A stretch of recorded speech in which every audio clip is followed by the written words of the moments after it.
Now, temperatures have cooled a touch compared to the recent heat wave, the third one this summer already, but it's expected to hot up again soon. In fact, the Met Office says heat waves are likely to become more common, which means both we and the city we live in will need to adapt. Let's join our reporter Thomas McGill, who's in Regent's Park this sunny evening where you and others are enjoying it.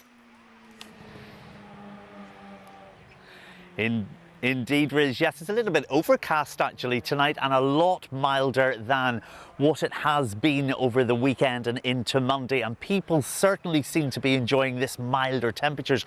All across the park there's little groups of people on blankets, and I'm pretty confident that's the same story across all parks across in London this evening. I mentioned there those hot temperatures at the weekend. I think it peaked around about 33, 34 degrees, and experts are now suggesting that those sorts of temperatures could become the norm in the future. So I've been asking some of these lovely people in the park this evening how they've been coping with the heat and whether or not they've been adapting to this changing climate.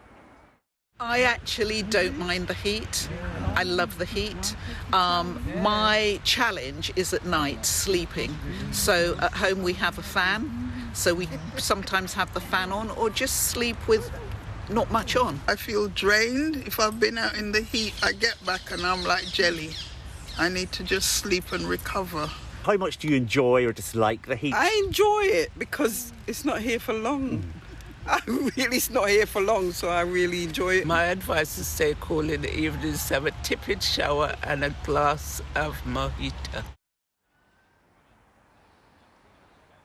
There you have it, some novel short-term solutions to staying cool, a tipple and stripping off a little bit. Now, I think it's fair to say everyone, experts included, agree that more longer-term solutions are needed to cool the city down. And one of those is planting more trees, which is exactly what an estate in Tower Hamlets has been up to, as our environment correspondent Tom Edwards has been finding out.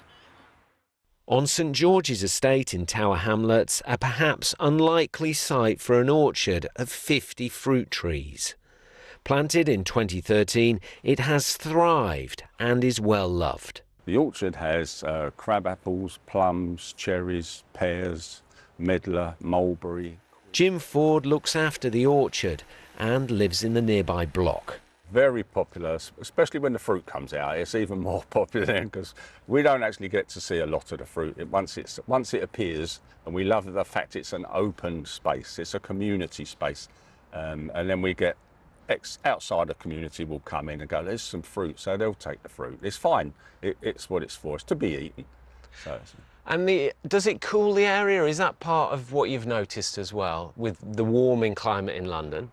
Oh, for sure. You can just walk around here and it's a cooler area than if you've been into Cable Street, or more so the highway is just over the road, which you wouldn't know in this environment. London is warming and its trees and their shade cool the climate. There are plans to increase London's canopy by 10% by 2050. This scheme is seen as a blueprint, with other estates now copying the idea.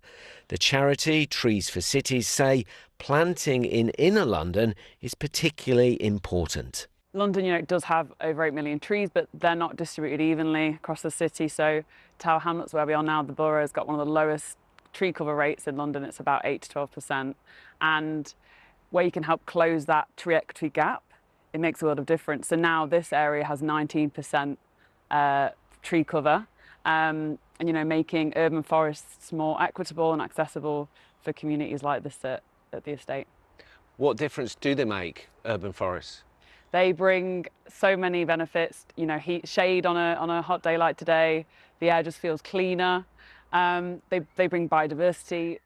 With London expected to get warmer and experience more frequent heat waves, a small orchard in a housing estate in Tower Hamlets offers perhaps part of the solution. Tom Edwards, BBC London.